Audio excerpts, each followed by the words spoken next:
What do you say, everybody? Welcome to the Bama Tailgate YouTube channel. Chad Anderson, I'm Mick Gillispie, and we're just going to hang out here and see if we can get Coach Nick Saban on the show to talk about everything going on with the Crimson Tide of Alabama as they get set to take on LSU. This is a big week, Chad. Yeah, huge week. I mean, Bama LSU is always big.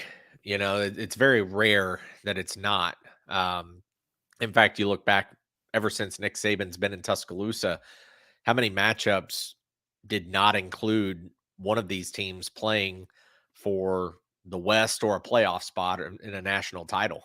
Yeah, I don't think there is one. Maybe there's one in that whole stretch. A couple of times Auburn was in there winning the West, but man, other than that, this game is always so big, so many implications going on. It's hard to measure the magnitude and also where it falls on the schedule, Mick. I mean, you're 2 months in. Both teams traditionally have a bye coming into this game. It's the first weekend of November.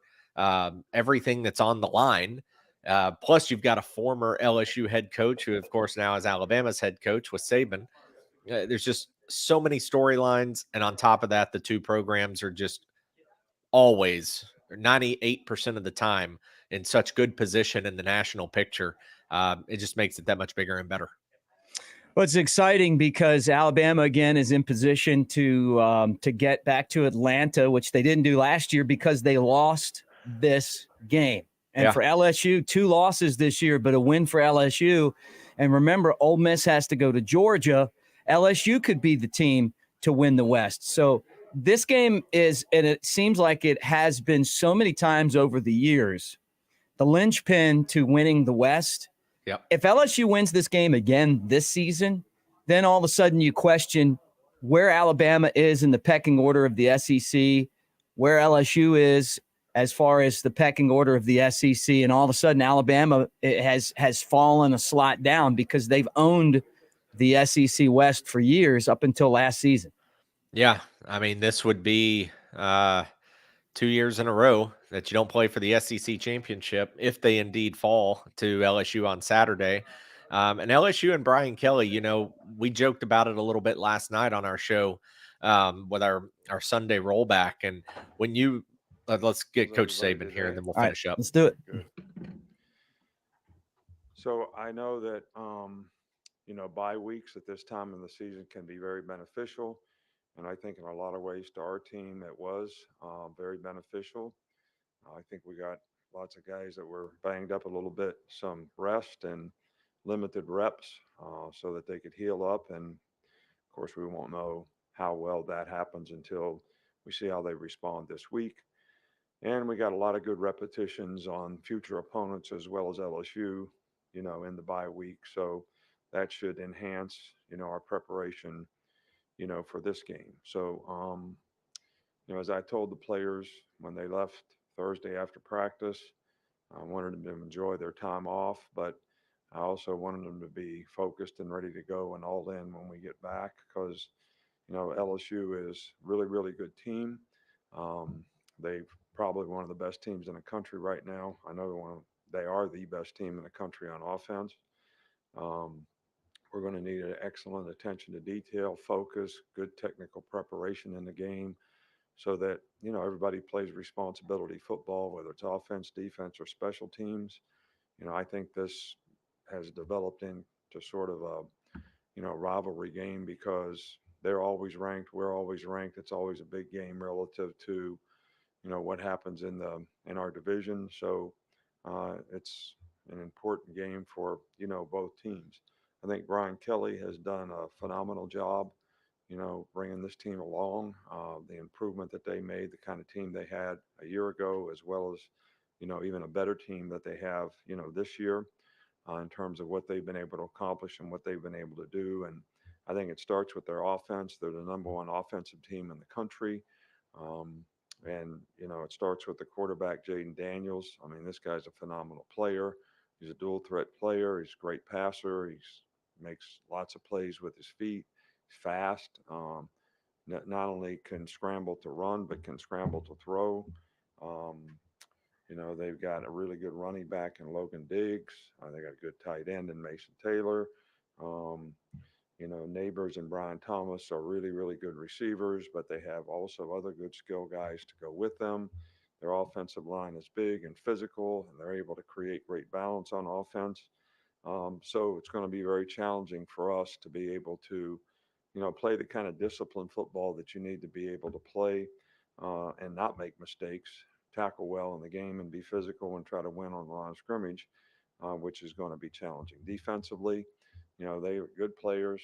They're good front seven. They're big. They're physical, and they play well together. As a team.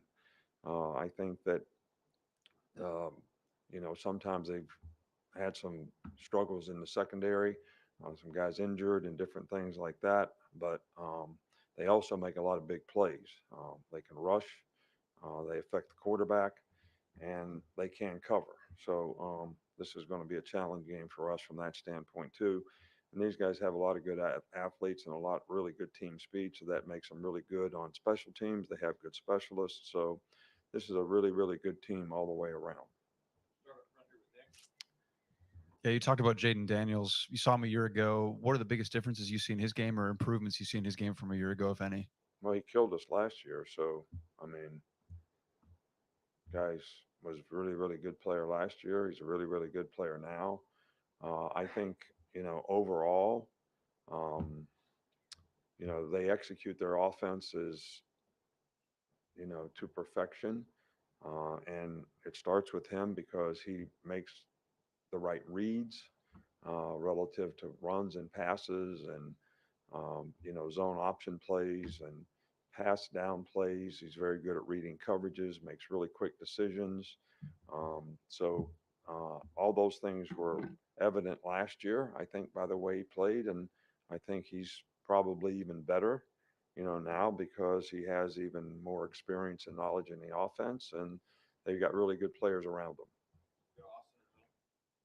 Yeah, on Daniels again, I think he had 95 rushing yards last year. And a lot of it looked like came on quarterback draws. How much emphasis is on that this year? Um, well, actually, he made a couple plays on quarterback draws, but some of them weren't designed quarterback draws. Two of his long runs in the game in critical situations, came on bust up front in terms of gap control, and he just saw it and took off running. So it looked like a quarterback draw, but I don't really think it was a designed quarterback draw. They do have designed quarterback draws. It was a zone option play that he scored on us in overtime, 25-yard run. Another mistake that we made in run support and adjusting the motion. So those are the kind of things that you cannot afford to make those kind of mistakes. All right, when you're playing against a quarterback like this, who basically, is a great passer, but also have triple option type plays in their running game to get him on the perimeter. And so athletic, you got to have the right guys trying to get him on the ground. Yeah, hey, Coach. With Kendrick Law, what kind of progress have you seen from him, and what kind of versatility does he bring to this offense? K Law is really a great competitor, really tough, physical guy. He is a little different than some of our other receivers, so he does have a role to play and does a really good job of that. He's a great special teams player, really good team guy, hard worker. And I think we'll try to always have roles for him to play in the game that benefit his skill set and complement the other guys that we have in the game. What has adding Logan Diggs done for their offense this season? Yeah, well, this guy is a really good back. He's big, strong, powerful, really powerful lower body. Breaks tackles, good one cut runner, can make you miss. But this guy makes a tremendous amount of yards after contact, um, and he is physical. When you go up against a really mobile quarterback like Daniels, you often talk about the importance of pass rushers being disciplined and staying in rush lanes. Is there a difficult balance to draw there between doing that, but also making sure guys are playing aggressive? Well, I think we want our guys to play aggressive. I don't think you want guys to get pushed by the pocket. I don't think you want guys to lose contain on the guy. So, there's a fine line between, that. I mean, if you get pushed by the pocket, we're playing with 10 guys now. If you lose contain and he gets outside, you put everybody in harm's way that's trying to, sort of plaster their coverage and stay with the guys they got to guard. Plus, he can take off running. So, I guess there's a fine line between that. We've never ever told guys to rush in their pass lanes, but be cautious. Never ever even thought of that. So we're not coaching that. Coach, clearly it's a big game on Saturday, big day on Saturday, but tomorrow's a big day as well. Your birthday. Do you want anything for your birthday? What are you doing? Anything different? You're just locked into the game. No, I mean, it's game's the most important thing. That would be an outstanding birthday present if we could play well in this game. And so that's what I'm focused on. And that's what, we're really, trying to do. Um, when your birthday and holidays come up in football season, they're really not holidays and they're really not birthdays. You get older, but you don't really celebrate much. I've got kind of two. What have you seen from your own coverage unit? And then what are the challenges of facing LSU's deep passing game? And how do you guys think you combat for that? Well, I think there's lots of challenges. You got to read, run, pass, and they got a good play action game. They'll 7-man protect and throw vertical routes. They've probably made more explosive plays running and passing than any team we played in recent times. So you got to guard them, you got to keep them cut off, and you got to be disciplined in your eye control so that you have the best opportunity to do that. Play zone, play man, play pattern match sometimes, try to mix it up. And, I mean, that's the key to the drill. If you let guys get behind you, you don't get people cut off, you're probably going to give up big plays because they got a good thrower and guys that can go up and get the ball. So what did you see out of Caden Proctor against Tennessee, and where does that competition stand at left tackle? Yeah, well, Caden Proctor's getting better, and I think he's learning from, and gaining experience and learning. What we want him to do is, not worry so much about making a mistake that he's not playing aggressively, and that's what we've been working on with him. And I think he's getting better and he's getting more confident. And I thought he played, fairly well. He had a play or two that I'm sure he'd tell you, and I'd tell you, and his coach would tell you that, we didn't execute exactly correctly, but those plays are getting fewer and fewer, and the good plays are getting greater and greater. You talked about this a little bit in your opening, but what is it about this game and these two programs that's created such good matchups really since you've been here at Alabama? Well, because, they have really good players. They're very competitive. They've always been well coached. And this game has always had significance in the consequence of your season. So the first thing you got to do is win your division. And that's what we're really trying to focus on. And you got to get yourself ready to take care of business against really, really good players to be able to do that. So, and that's why I think both these teams been ranked since 2007 or something, in the top 20. So, and I don't know how many of the games we played with them in the last however many 15 years or whatever that don't have some consequence to what kind of season you have. Coach, happy early birthday. You've seen many bye weeks and the results of them on the following Saturday. What is a marker to you of productive time off leading up to the game? Well, I think that, you want your players, as I alluded to before, to enjoy their time off, but you also want them to be focused and ready to go when they come back. So there's a balance in all that. You can't dissipate and go not eat right and do the right things while you're off. You can still enjoy yourself, but you also can stay focused on what you need to do when you come back. And I think that's combination and balance and all that. Balance in life is important in about everything that you do. So that kind of balance can create very positive results for you when you come back and you're ready to go. If you didn't think about your job, what your responsibility is, 1 minute for 3 days, you're probably not going to benefit very much from the time you had off. All right, thanks, Coach. All right, thank you.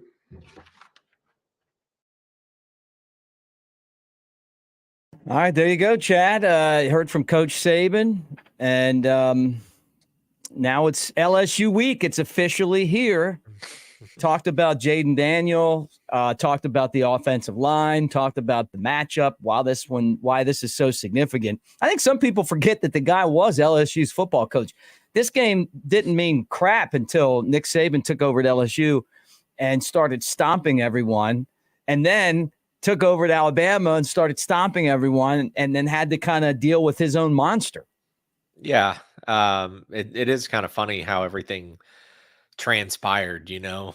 You go back and look, isn't it crazy how Nick Saban ended up in Tuscaloosa? I mean, if you think about it, it literally took him going to the NFL, realizing it wasn't for him, to, don't forget, Kirk Herbstreit, remember, broke the story about Les Miles going to Michigan after Saban was already back at Alabama, which caused some people, because Saban actually loved LSU. He enjoyed his time at LSU, and he always says that.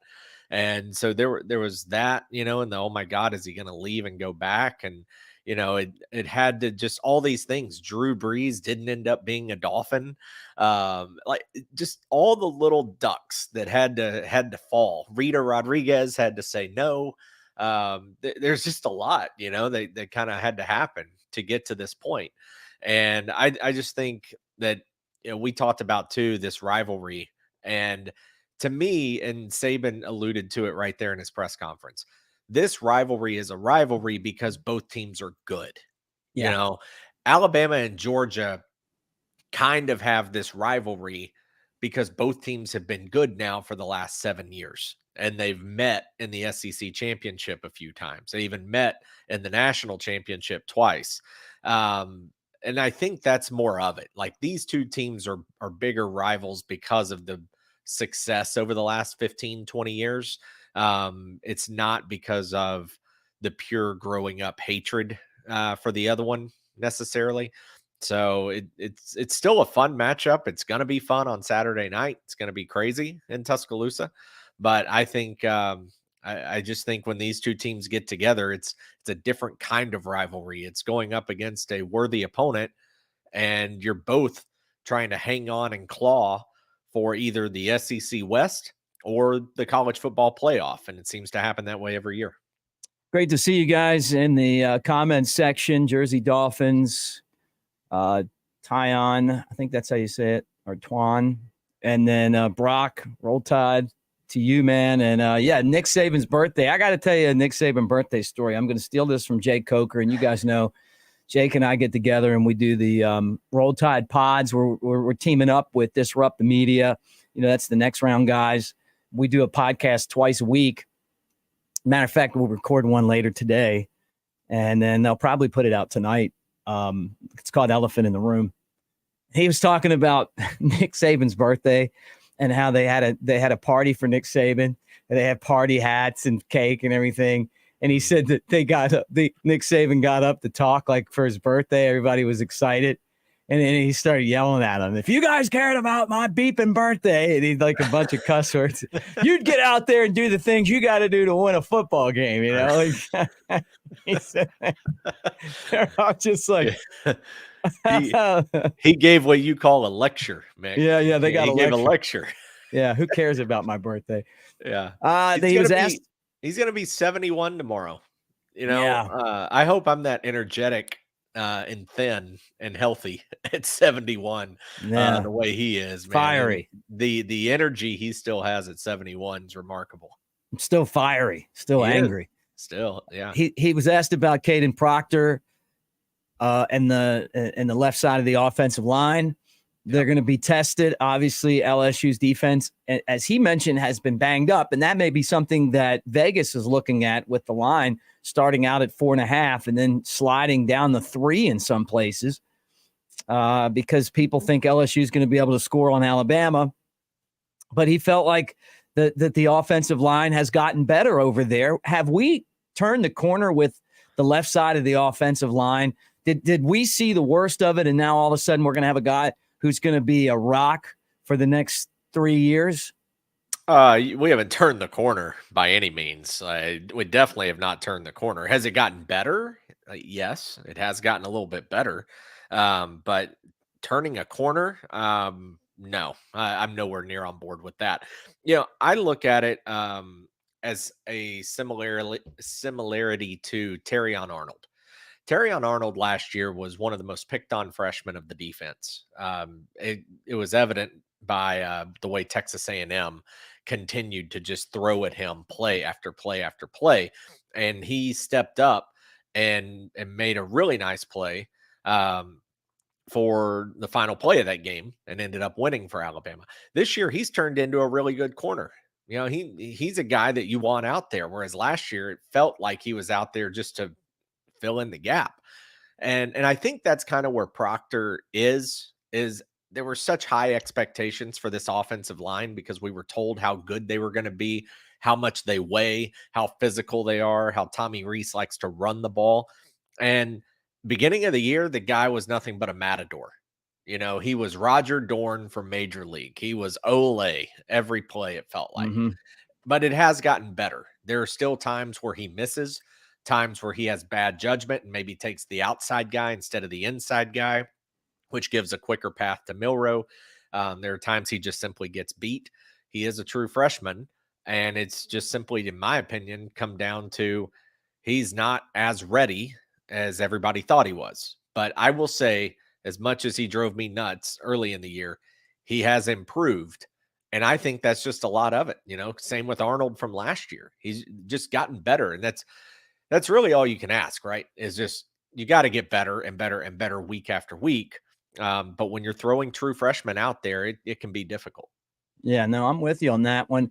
Hey, since we're live, we'll take some questions. Brian wants to know or wants to comment. Georgia fans claim they own Bama since Kirby Smart Kirby went to Georgia. What's the record against Alabama? They have one win.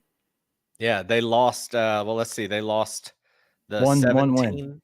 Yeah, they lost the 17 Natty, the 18 SEC title, the 20 regular season game. The 2015 was Kirby. No, Kirby was head coach in 16. So that's 3. They lost the 21 SEC title, and they won 1-4. They won the 21 national title. So yeah, 1-4. I felt like it was 1-5, but maybe it's 1-4. Yeah, that's don't far play from a whole owning. lot. Yeah, that's far from owning. Okay, they would have lost to Alabama last year too. By the way, just for the record.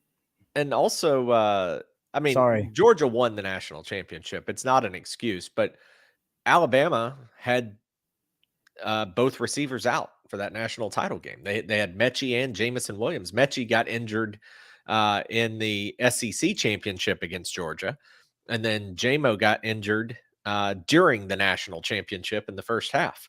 So, again, Georgia won. It goes in the books as a win for Georgia, but far from a healthy Alabama offense in that game. Yeah. Well, let's get there first. I mean, this game is to play for that game because I think if you get by this one, you're going to beat Kentucky. And but you know what? It's still Auburn's going to be a tough game too. So there's nothing guaranteed about the schedule with this team. It's definitely week to week, but this week is the game where you got to take care of LSU. All of these games are winnable. The question's going to be, how's Alabama's defense going to attack, slow down Jaden Daniels and LSU's offense?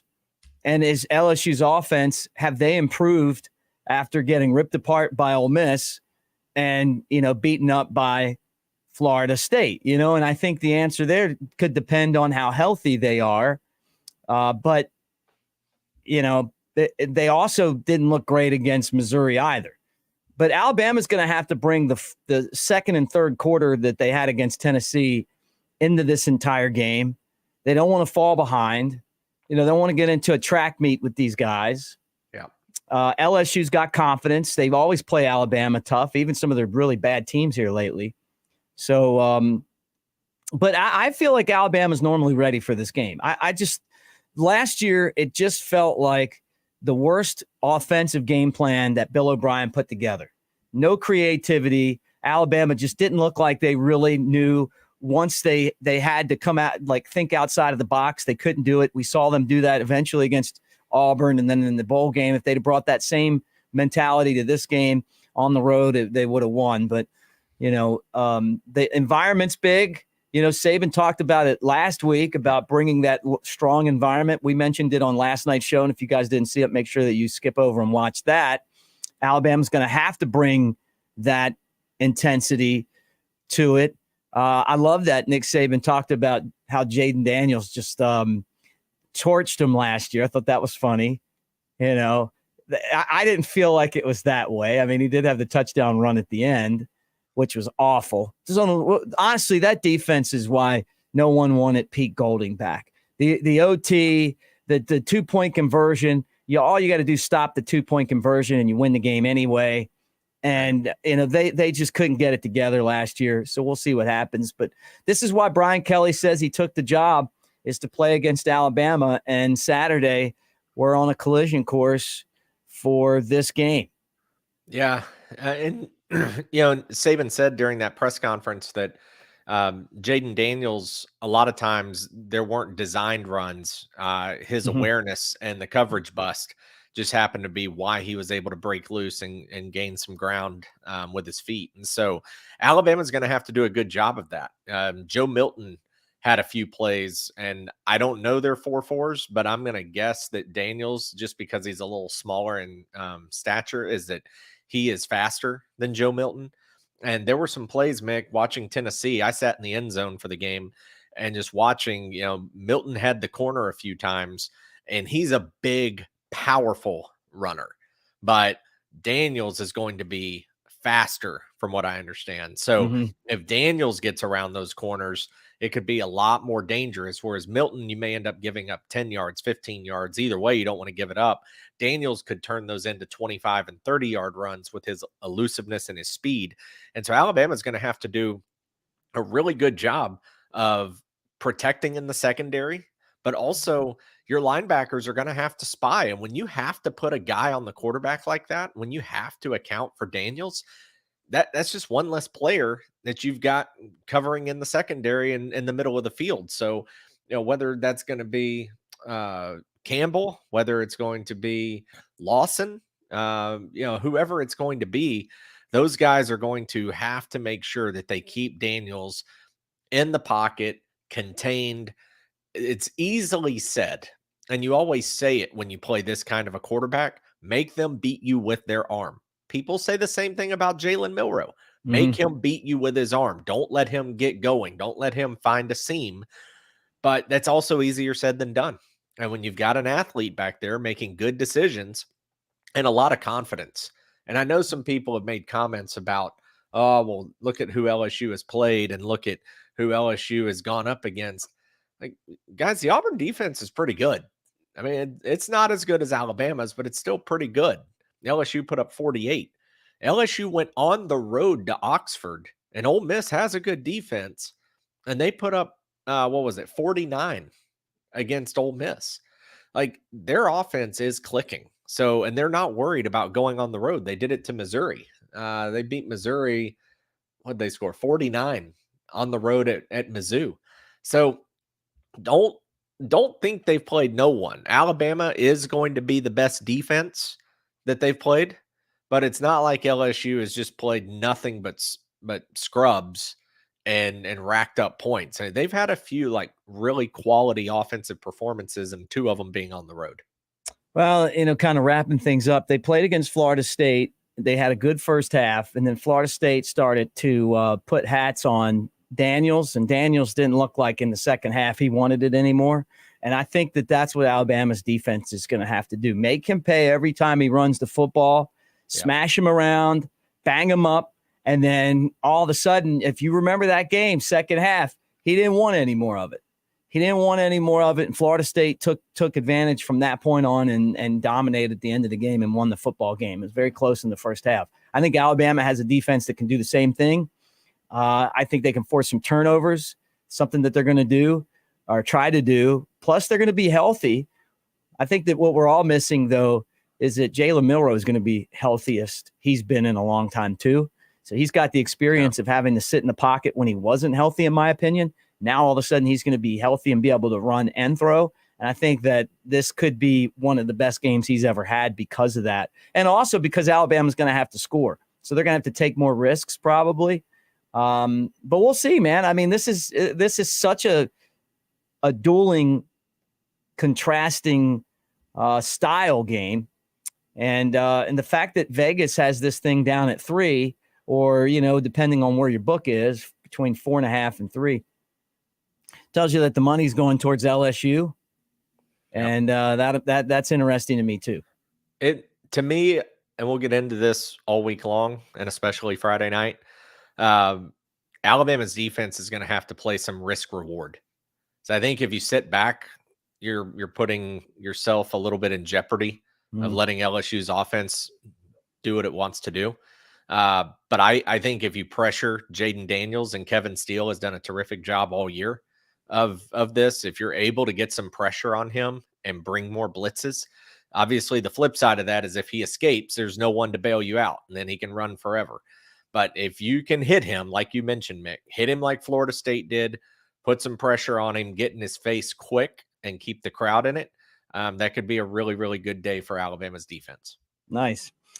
All right, guys, thanks for hanging out with us. The Nick Saban press conference, first time we've ever brought it to you live. We just wanted to see what the reaction would be. This is LSU week. We're going to have a lot more shows on the channel all week as we get ready for this, and appreciate you being here. So make sure that you like and subscribe, be part of the channel.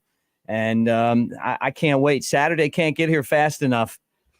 But if you're not already part of the channel, really easy to do. Here's your invitation. Roll Tide, everybody.